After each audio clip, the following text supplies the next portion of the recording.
Hii ni Sirila TV na mimi ni Stella Shao. Karibu sana, niko na mtumishi wa Mungu. Kuna vingi vya kujifunza kutoka kwake. Tunatamani mimi na wewe mtazamaji wangu tuweze kujifunza, lakini tuweze kujua yeye ni nani, anafanya huduma katika engo gani, na leo alikuwa anafanya huduma pia kwa ajili gani. Endelea kutufuatilia. Hii ni Sirila TV na mimi ni Stella Shao. Bwana Yesu asifiwe. Amen. Mungu akubariki.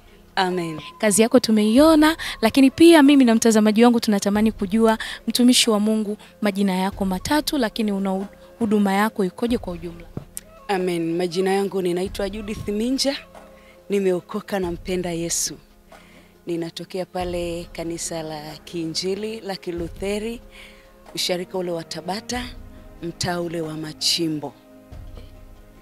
Kama mtumishi wa Mungu, leo tulikuwa na semina hapa ya wamama, kongamano la wamama, la vijana, lakini mtumishi wa Mungu pia tumeona umehudumu. Unalipi la kuwaambia wamama ambao hawakuwepo wakati huduma inaendelea na wengine ambao walikuwepo cha kuongezea zaidi?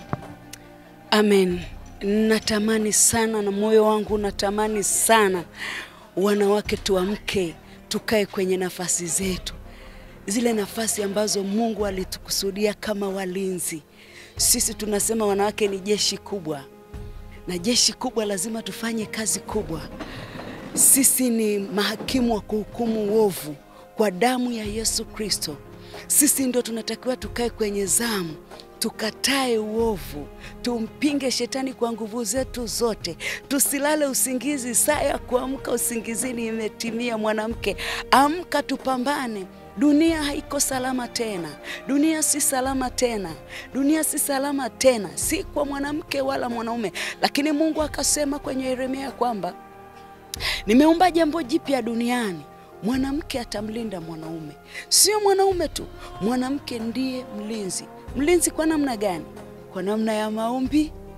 Na ni silaha pekee ambayo inaweza ikabadilisha mambo yasiyowezekana yakawezekana. Ni kwa namna ya maombi tu. Kwenye maombi kuna leta vitu vingi, kuna funua siri nyingi, kuna mfunua Kristo jinsi alivyo, na kuna mdhihirisha Kristo na nguvu zake. Wewe mwenyewe ni shahidi kwenye hili kongamano. Yesu Kristo amejidhihirisha wazi wazi, akifungua, akiponya, akiweka huru, akitufundisha. Amen. Amen. Kwa hiyo mwanamke, tukikaa kwenye nafasi zetu, tukautafuta uso wa Mungu. Yani Mungu yupo na anaonekana na anajidhihirisha na nguvu zake na uweza wake. Amina sana mtumishi wa Mungu. Lakini leo ni kongamano la wamama, lakini kwenye jamii zetu, kwenye makanisa yetu, watu wanaotoka makanisani ndio watu ambao wako kwenye jamii na kwenye mitaa yetu. Kuna mambo ambayo yanaendelea kwenye jamii zetu, kwenye familia zetu, nyumba kuharibika, ndoa kutokudumu, familia kukosa amani. Tumekuwa na mambo hayo mengi kiasi ambacho imekuwa kama kawaida kwenye jamii. Sasa kusikia fulani alifunga ndoa jana lakini leo hana ndoa. Familia hii ilikuwa na amani leo lakini leo haina amani. Kama mtumishi wa Mungu, na kipi cha kutuambia? Sawa, kutokana na Daniel 4:17, muombaji ndiye anaweza akasema neno lolote katika ulimwengu wa roho. Anga linasikia, nchi inasikia, hewa inasikia, kila chenye masikio kinasikia. Haya tunayoyaona leo yamkini hatujakaa kwenye nafasi zetu sawa sawa. Lakini tukikaa kwenye nafasi zetu, muombaji unajua sio mtu wa maneno mengi. Unaweza ukalibeba jambo ukalipeleka msalabani na Mungu akafanya kwa kiwango kikubwa. Kwa hiyo waombaji popote tulipo, hata kama ni mtaani, wanandoa shida kubwa tulionayo. Mtu akishafunga ndoa, mabinti wanaomba sana kabla hawajaolewa. Sana tu, baba mchungaji niombe, mama mtumishi wa Mungu niombe. Lakini siku anapotoka honeymoon, tuseme, maombi yanaishia hapo. Sasa nini kitakachoendelea kwenye hiyo ndoa? Adui halali, adui hasinzii. Lakini sisi waombaji tunalala na kusinzia, na ndio mlango mkubwa adui anaotumia kuvuruga sio ndoa tu, Sasa hivi anavuruga kila engo. Kanisani anavuruga, vijana anawavuruga, watoto anawavuruga, wazee anawavuruga, ndio anawachanganya kabisa, huwezi kujua mzee wala mtoto. Lakini kama tutakaa kwenye nafasi zetu, Mungu si dhalimu, atatuponya nayo yote, atatuponya. Amina sana mtumishi wa Mungu, nimekuelewa. Naamini pia anayeangalia kuna kitu anajifunza. Napenda kuzungumzia uongozi wa mwanamke.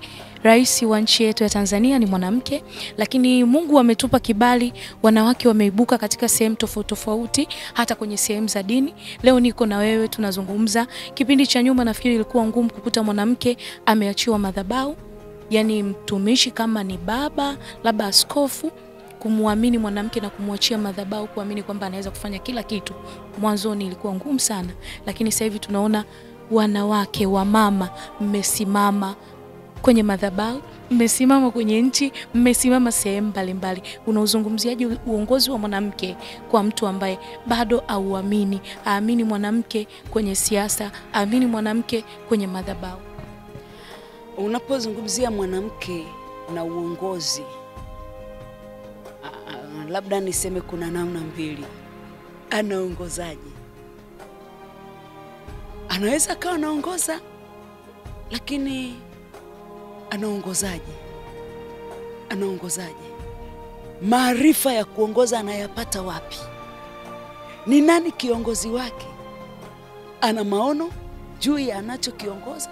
Leo nilikuwa naongea na wanawake wa mahali hapa Neno la Uzima, ya kwamba unawaongozaje? Unaongozaje unaowaongoza? Familia, kanisani, mtaani, popote ulipo. Ndio rais wetu ni mwanamke. Anaongozaje? Kwa ufunuo gani aliyoko nao? Bwana asifiwe. Uongozi ninaozungumzia mimi sio tu ule wa kampeni kwamba umepata kura nyingi. Kura umezipataje? Umezipataje hizo kura? Kwa haki? Umezipata kwa haki ya Mungu? Umepataje hiyo nafasi ulioko nayo? Amen. Umeipataje? Sasa ukisharudi hapo kwamba umepataje hiyo nafasi, utajua kwamba unaongoza hawa watu kwa namna gani. Unaweza ukawa unaongoza katika hali ya uovu, lakini pia unaweza ukaongoza katika njia ya haki. Biblia yangu inasema haki huinua taifa. Haki sio taifa tu. Haki inainua taifa, inainua kanisa, inainua familia, inainua jamii, inainua kila kitu. Kwa hiyo kama kiongozi mwanamke atasimama kwenye haki, ana uwezo mkubwa sana ambao Mungu ameweka ndani yake ya kuongoza. Amina, amina. Naamini kuna wanawake wanatufuatilia. Tumekuwa tunamsema tunaweza bila kuwezeshwa, lakini kumbe tunahitaji tuangalie tunavyojiwezesha, tunajiwezesha katika engo gani. Mungu akubariki sana mtumishi wa Mungu. Lakini kwa mtu ambaye anatufuatilia, anatamani sasa kufanya huduma na wewe, anatamani siku moja aongee na wewe zaidi kwa ajili ya kukupata, huwa anakupata? Labda niongeze neno moja kabla sijasema. Okay. Hiyo ya wanawake tunaweza bila kuwezeshwa. Bila kuwezeshwa na nani? Upo kwa sababu zipi? Bila kuwezeshwa na nani? Maana pumzi na uhai ulionayo ni mali ya Mungu. Lazima uwezeshwe na Mungu. Na wakati mwingine imetujengea kiburi, tukasahau majukumu yetu, tukasahau kukaa kwenye nafasi zetu, tukadhani ya kwamba tunaweza bila kuwezeshwa. Kwa nini Mungu akaweka mwanaume na mwanamke? Kwa nini? Mungu ni mjinga? Kwa nini Mungu aliumba mtu mume akasema hii haipendezi, si vyema? Akasema si vyema huyu mtu awe peke yake, nitamfanyia msaidizi wa kufanana naye, yani wa kusaidiana naye. Leo unatoa wapi hiyo ya kwamba naweza bila kuwezeshwa? Lazima uwezeshwe katika njia ya haki. Ukiwezeshwa katika njia ya haki, ukisaidiana, si ndio? Hiyo imeleta shida sana katika kanisa na katika taifa, na wengi wamefuata mkumbo, wameacha ndoa zao, wameacha kukaa kwenye kusudi la Bwana kwa sababu tu ya kiburi ya fedha au ya mali au ya elimu au ya nini, wakaona kwamba wajipe nafasi ya kuitwa single mother kwa namna moja au nyingine. Wapo wengine ambao wanakutana na changamoto, sikatai. Lakini wapo wengine wanaofanya kwa makusudi. Ninasema hivi, tunayaweza mambo yote katika yeye atutiaye nguvu. Wewe ambaye hutaki kuwezeshwa hata na Mungu, nawezeshwa na nani? Haleluya. Basi mimi kwa majina yangu, mimi napatikana pale Tabata Segerea pale, kata Segerea, usharika ule wa Tabata, mtaa ule wa Machimbo KKKT, ndipo ninapopatikana. Mungu awabariki sana. Amina. Labda kwenye mitandao ya kijamii?